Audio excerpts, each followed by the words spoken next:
નમસ્કાર, હું છું પ્રિયા અને તમે જોઈ રહ્યા છો જનતા કી જાણકારી ન્યૂઝ। નજર કરીએ આજના સમાચારો। સુરત અથવામાં આવેલા નાનપુરા વિસ્તારમાં હત્યાની ઘટના। પ્લમ્બરિંગનું કામ કરતો યુવકની અજાણ્યા યુવક દ્વારા કરાઈ હત્યા। લાકડાના ફટાકા મારી કરાઈ હત્યા। યુવક પોતાના ભાઈ સાથે રહેતો હતો। દિવાળી હોવાથી મૃતકનો ભાઈ દાહોદ ગોધરા ગામ ગયો હતો તે વણે બની ઘટના। 35 થી 40 વર્ષ યુવકની કરાઈ હત્યા। અથવા પોલીસ ઘટના સ્થળે પહોંચી આત્મહત્યા કે મર્ડર તે દિશામાં તપાસ શરૂ કરી। મૃતદેહને પીએમ અર્થે સિવિલ હોસ્પિટલ ખસેડાયો। રિપોર્ટર સુનિલ ગાંજાવાલા। મારું નામ હિતેશ શંકરભાઈ મુંડવાડા, જય આદિવાસી ભીલ સમાજ સુરત શહેર પ્રમુખ। ઘટના એવી હતી કે ગઈકાલે સાંજે 7 થી 8 વાગે અમારા સમાજના જે ગ્રુપો છે એમાંથી એક અમારા સમાજના ભાઈનો ફોન આવ્યો હતો કે આપણા સમાજના ગરીબ મજૂર પરિવારનો ભાઈનો એક મૃત હાલતમાં લાશ પડેલી છે ચોક બજાર વિસ્તારમાં, જેથી કરીને મેં ચોક બજાર પોલીસ સ્ટેશનનો સંપર્ક કર્યો હતો।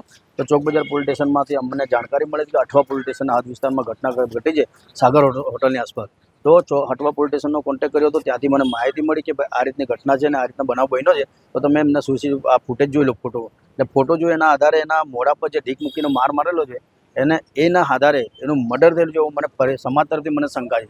એટલે અઠવા પોલીસ સ્ટેશનના જે પણ તપાસ કરતા અધિકારી છે એમને મારી એક જ વિનંતી છે કે પરિવારને ન્યાય મળે એ બાબતે આમાં કાયદેસરની તપાસ કરો અને એમાં જે પણ આરોપીઓ ઇન્વોલ્વ છે એ આરોપીઓ ઉપર સખ્તમાં સખત કાર્યવાહી કરી અને સજા કરો એવા અમારા પરિવારની અને સમાજની પૂરી માંગ છે।